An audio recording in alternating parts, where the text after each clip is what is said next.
They did it again. Ukraine didn't just strike one additional ammo storage site of the Russians, they struck two additional storage sites of the Russians. In this situation report, we're going to talk about what's happening along the front line, as well as how those strikes against ammo depots are affecting the war in Ukraine. Welcome to this situation report.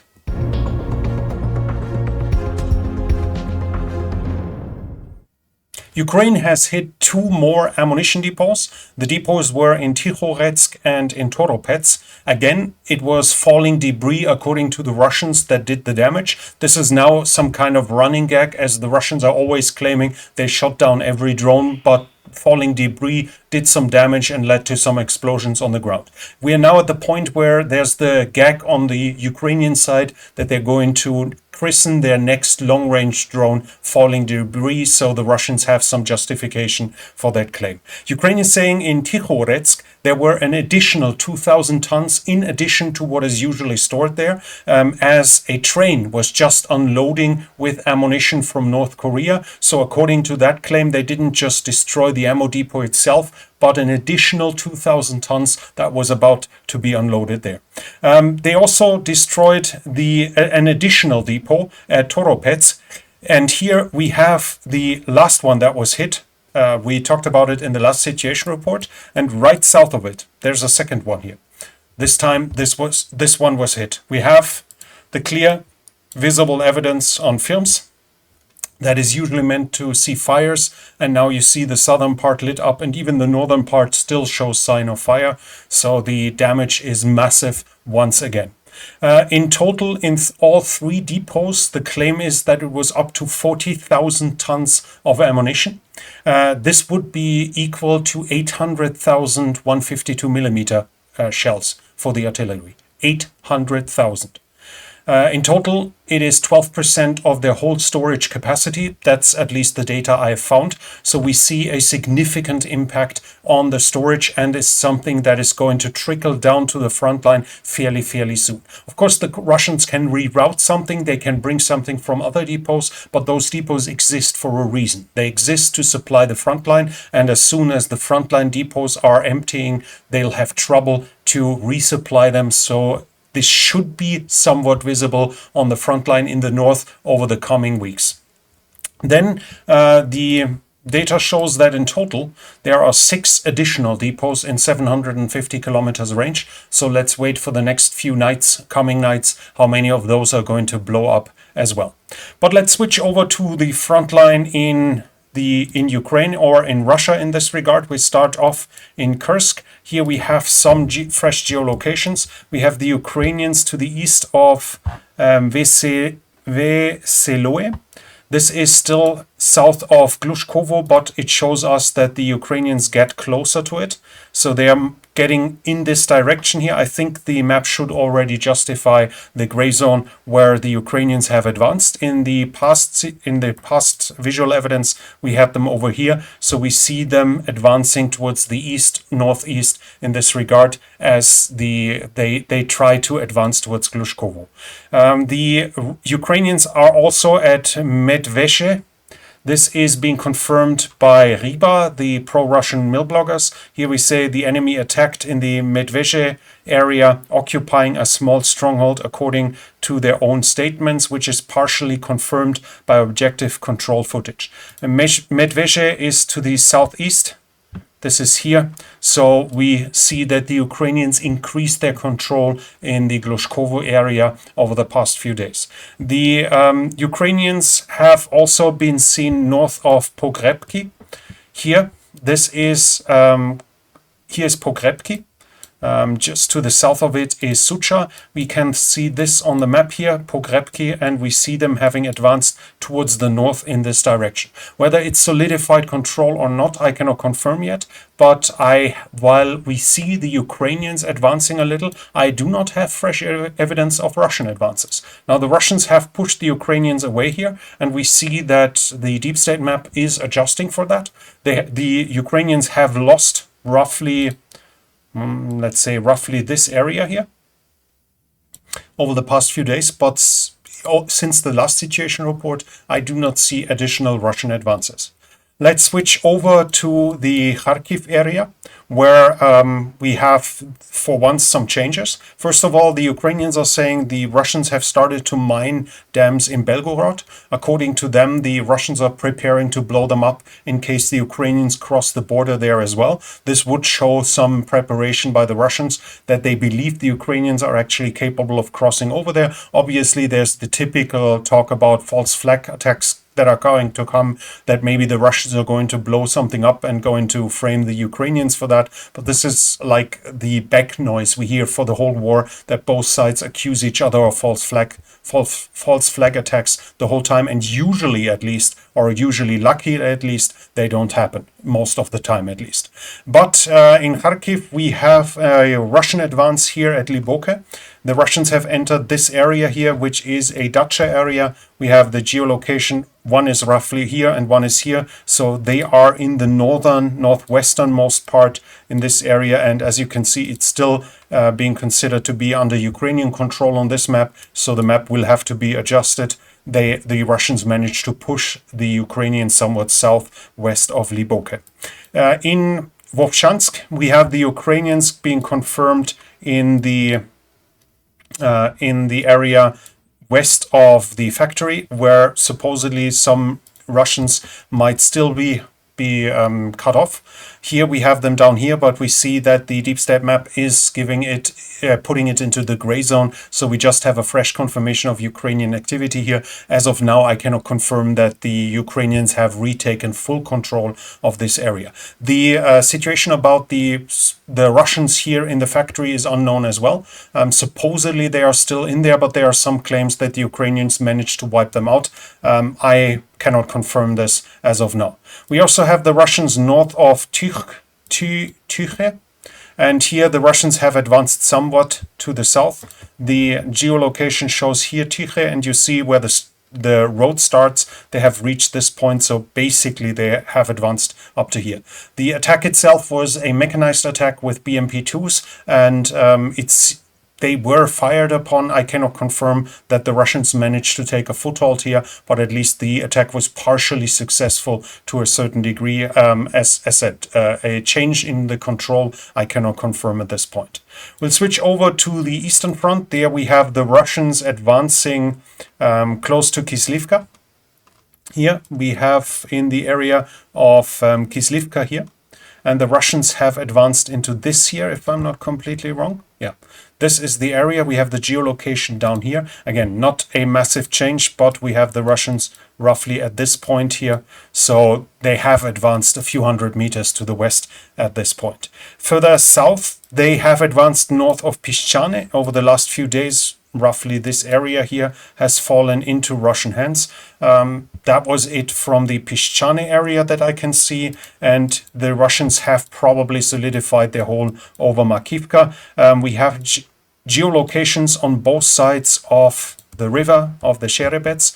This is here. We have it here on the western side. You see the river taking this turn here. That's easy to recognize. We have it south of it as well on the other side. So we have the Russians in here. We have them in here. This is on the deep state map. This is still being considered gray zone. I cannot confirm that the Russians are in there. The Russians are claiming they took Makivka, and it increasingly seems at least likely, or it seems to be about to happen. So while I cannot confirm that the Russians have captured Avdiivka, it seems likely, or it seems to be in the near future. That much at least I can confirm. Further south of it, I have no more changes north of the Seversky Donetsk, but south of it we have some changes again. The Russians managed to advance somewhat in the direction of Siversk, here in the close to the town of Vimka. We have this here. They have advanced along the railroad road here towards the southwest of Ivano-Darivka.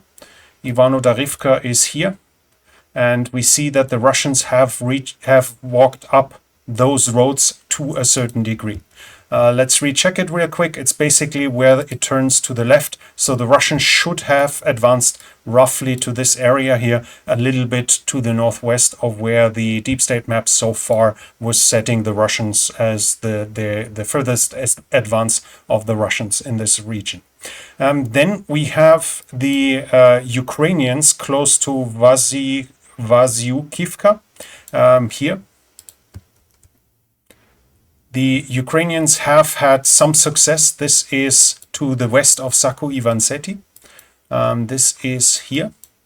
Again, not a massive change, but we see the Ukrainians in this tree line here. Oops, the mouse is a little bad. I'm sorry. What's going on now? The mouse is a little bad, but basically the Ukrainians have entered that tree line. It's not really a significant change, but the tree line was considered to be in the gray zone, and this might have changed now. I cannot fully confirm it, but we see that Ukrainian counterattacks are happening and that at least partially they can be successful as well. At Chasiv Yar, I have no change. We have the deep state map has adjusted here some additional territory to the Russians. I talked a lot in the past that I think the area here is not accurate on the deep state map, but I cannot say much more to this. So we switch over to the Toretsk area, and here the Russians have gained some additional ground. We have a geolocation of this where the, wait, this was the wrong one. We have a geolocation here in the northern high rises. This is here, but the Russians have also roughly captured not just this area here. They have captured this here, but also probably this. So this has fallen to the Russians recently over the past few days. The Russians also managed to advance west of New York. Here they gained additional ground in this area here.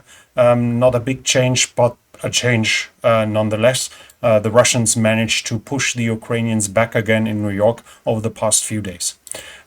We switch over to the direction of Pokrovsk. Here the Russians managed to gain additional ground west of Rodivka. The area, they have reached the outskirts of Mykolaiivka. Roughly this whole area has now fallen to the Russians over the past few days. The Russians have taken Rodivka, and this is a setback for the Ukrainians, while they have more or less stopped them here at Novorodivka. Over the time, they have now lost the town of Rodivka as well, obviously allowing the Russians to get closer. And as you can see here, they are squeezing the Ukrainians in those three towns, so we should expect them withdrawing from at least partially from one or two of those towns over the next few days as well.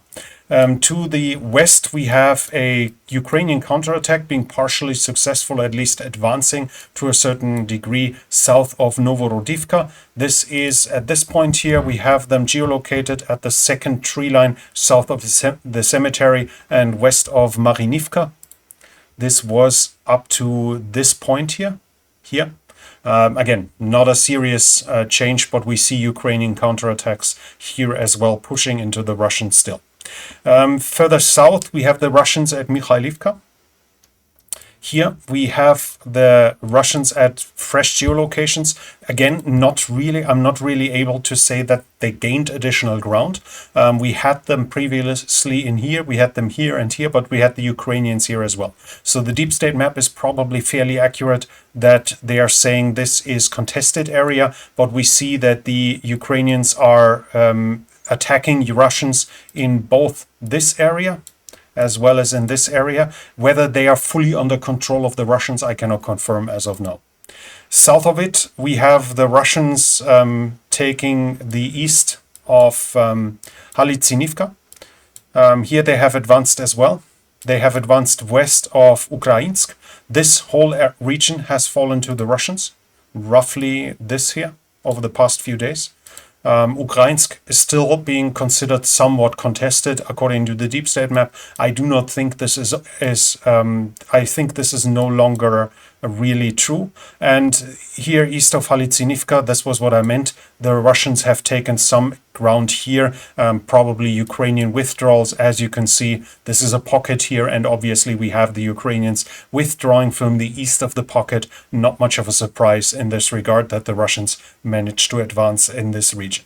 The Kiev Independent also talked to a soldier, and he was saying that the Ukrainians now have resupply issues because of Russian shelling. This is probably due to the fact that Pokrovsk is now in range of Russian 152mm.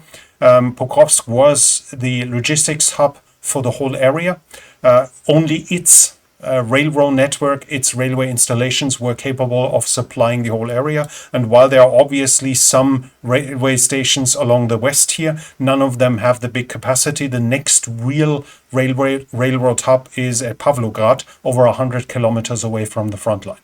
This will probably be some connection, and this is one of the reasons why Pokrovsk has the importance that it is being given again and again. The resupply issues here will probably not be able to improve soon. We also have the Russians striking the bridges in the rear areas here again and again. I mentioned it in past situation reports. The Russians are shaping the battlefield there, so they hunger, they create a shell hunger and an equipment hunger on the Ukrainian side to allow them to advance to Pokrovsk in the near future. Further south, we have the Russians advancing west of Vuhledar. Here they have advanced over the river. We have a geolocation here as well. And you can see here to the east is Vuhledar. And this is the river down here, and they've reached up to here. This is the river. So they have advanced all this area up here. In this point, they were attacked.